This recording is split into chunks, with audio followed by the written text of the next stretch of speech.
Hola todos, bienvenidos.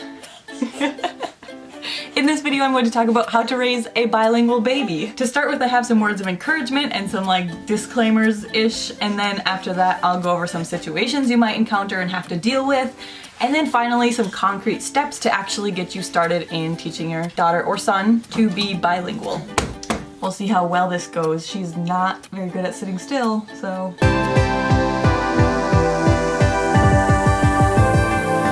Soy Darlene, a Spanglish-speaking mama vlogger, and on this channel we speak Spanglish, anything Nicaragua, and life as a bicultural family. If you're interested in this type of content, consider subscribing and let's get into the video. My husband is from Nicaragua, a primarily Spanish-speaking country, and I'm from the US. Obviously I speak English.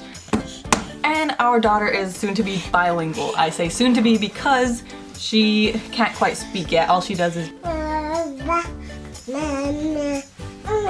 Papa.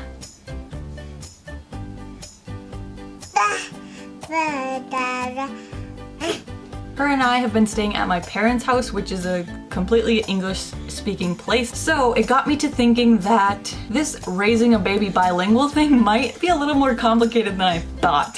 Siempre pensamos que, yeah, we speak just Spanish and English at our home with my husband, we just speak whatever we feel like speaking. I never really did any research or came up with any sort of specific plan for teaching bilingualism. I just assumed she would pick up both languages and be fine. But there are definitely benefits to actually researching and looking into what has worked for other people. I didn't feel super competent about speaking on this subject because obviously she doesn't use any words yet. So I wanted to check with my friend who I know has had success with raising her daughter bilingual. She's helped me come up with some good advice for you guys. Thank you so much for your input. You know who you are. So of course everyone is unique, everyone's situation is unique, everyone has a different background, so some things that work for some people may not work as well for others. As with anything in parenting, you kind of just make it up as you go.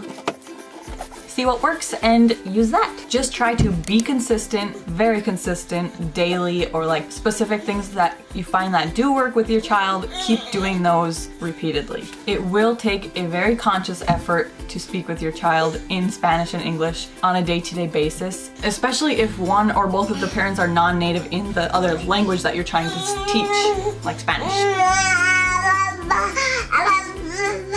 Even for me, like I found estando en la casa de my parents, even though I'm super comfortable with Spanish and I speak it on a regular basis with my husband, and just I've found that being around completely English-speaking people, I kind of forget to use Spanish, so I have to be really on top of that and consciously trying to incorporate Spanish in everyday language. It may be hard to feel confident at first when your child doesn't speak back yet because you don't have that reinforcement of, yeah, they're actually learning something from all my efforts, but be encouraged. You will see progress if you keep it up, and it does get easier at some points. You may find that you're having to remind your partner that you need to actually set up some sort of guidelines and follow those in order to keep it up.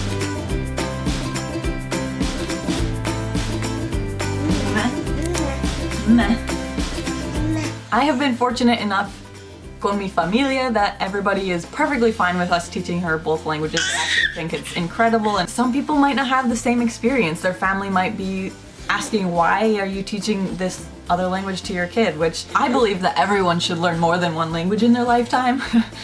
But that's just me. But one thing you can say if people do come to you and give you flack for what you're doing, you might say, my daughter's grandma lives in Nicaragua, she only speaks Spanish, she doesn't know English, so she needs to be able to converse with her grandma when we go visit. And most people can understand that. Even as your child is growing older and starting to speak in both languages, you may find that you lose one of the languages pretty easily. For example, us coming to stay with our only English-speaking side of the family for a while, it's hard to remember to incorporate Spanish, so if we were to stay too long or just kind of just leave the Spanish out of conversation for a while, you might see your kid just starting to lose their Spanish. So be careful of that. Even if you're just speaking one language with the people around you, try to keep both languages going with your children. If this does happen though, don't worry too much because they will pick it up again really fast. Because kids learn so fast, you might find that your kid is passing you up in their knowledge of the Spanish language. Like for me, example, not being native in Spanish, I might find her speaking words that I don't know yet, so I'll have to Google Translate or, you know, look up whatever she's saying in order to understand her, which is really cool because that means I'm gonna be learning too. Also on that note, you might have to translate your child for one or the other side of your family at some point. When they're first starting to learn more than one language, kids kind of just mix the words together and use whatever ones they know at the top of their head, but then they get to a point where they actually start to differentiate between each language, and if you tell them this we do in English and this we do in Spanish, ellos saben qué decir. For example, we could be sitting here just speaking in Spanish, and then my mom comes up and asks what's going on. She could tell my mom in English what we were just talking about in Spanish. But before that happens, there's gonna be a little bit of a difficult time where, for example, if she wants to tell my mom that she wants to eat something, quiero comer, my mom may be like, what? And I might have to say, hey, she wants to eat something. But you know, that's pretty normal anyway. Like when kids are just starting to learn, other people don't always understand their first words or the way they express certain things. So, I mean, that's gonna happen either way.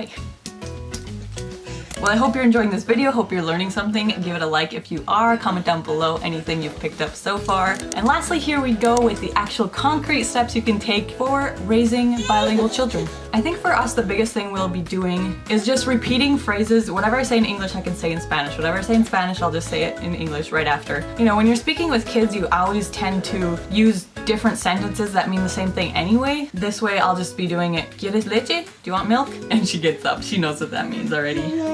Milk. Sorry for the teaser, she just drank some, so you just had milk.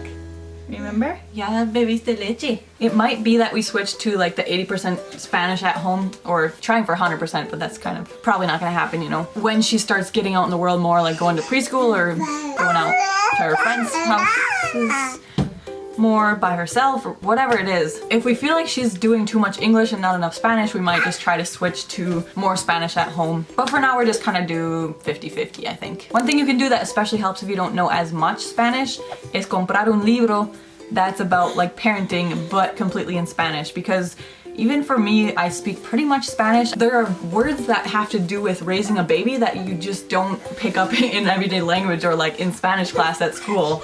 So a book completely in Spanish on parenting will have those sorts of words like bottle, plug, you know, do you need a nap? Do you need a diaper change? And I think I'll also do a video on specific baby phrases in the future. Let me know down in the comments if you'd like that.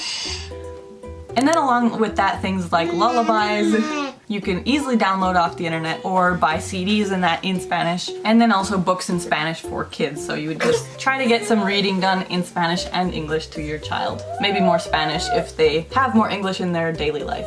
As I already mentioned, a great thing to do is just repeat phrases in one language and then the other. You could do specific things that are always in Spanish, like if they ever go on your tablet or phone or whatever, do some sort of screen time, just say this is always in Spanish no matter what, always one language for that activity. Once they start going to school, most likely being in the US, they'll have completely English at school. So when they come home with their homework or talk about whatever activities they did at school, you can just kind of reiterate all of those things but in Spanish. Of course, there are words that kids learn from other sources that are not their parents. So they might start learning certain words around a specific activity or subject in English, and then you have to come back and teach them the words in Spanish so that they kind of are learning vocabulary equally in both languages. Obviously, another huge plus would be to anytime you have a babysitter, if they are able to speak both languages as well, that can be a good thing too. If you are two English-speaking parents, as in you're not native Spanish speakers, and you are teaching your kid English and Spanish,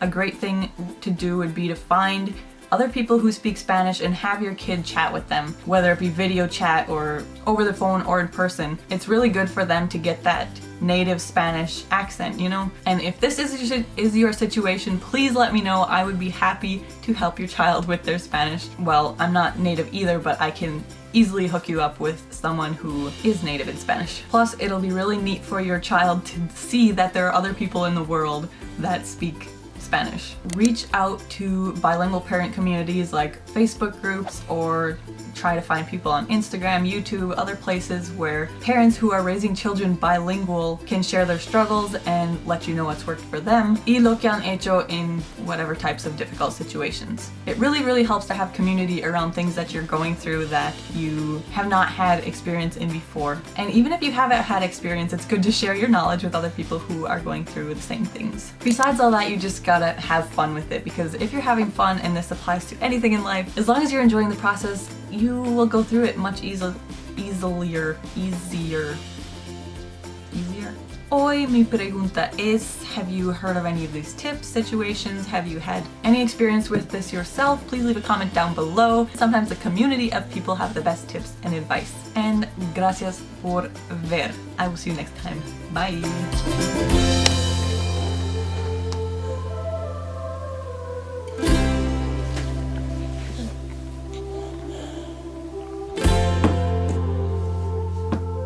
To start with, I have some words of discouragement. As with anything in parenting, anythings.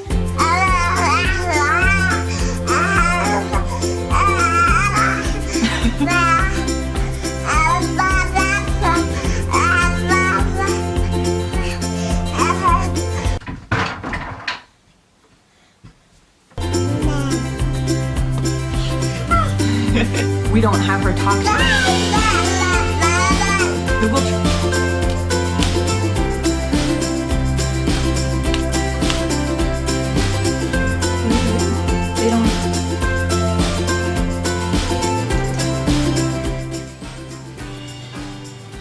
Hello. Mostly speaking one language with the people around you.